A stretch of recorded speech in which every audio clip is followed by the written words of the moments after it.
SB cassettes company प्रस्तुत करते हैं छत्तीसगढ़ के महान संत शिरोमणि गुरु बाबा घासीदास व बाबा साहब डॉक्टर भीमराव अंबेडकर के आदर्शों पर आधारित सतनाम जागृति इतिहास हवे गवाही आँखी खोल के दे।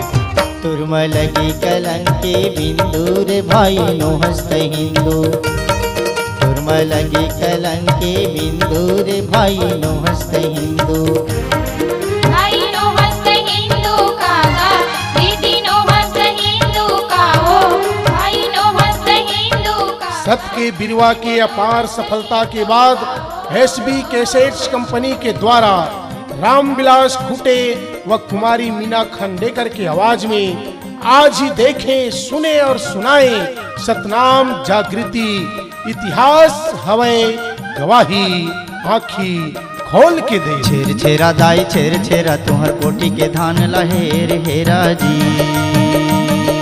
छेर छेरा दाई छेर छेरा अपन कोठी के धाने लहेर हेरा जी।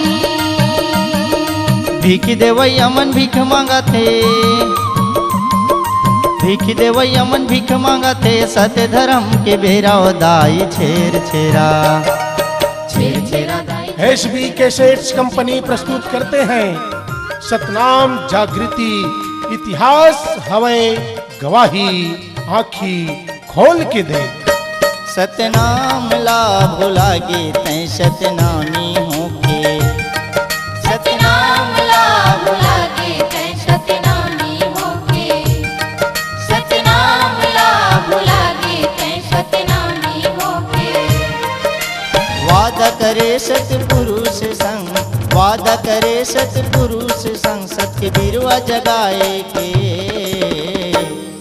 सतनाम ला भुला के तै सतनामी। आज ही लेकर आए इतिहास हवे गवाही आँखी खोल के दे।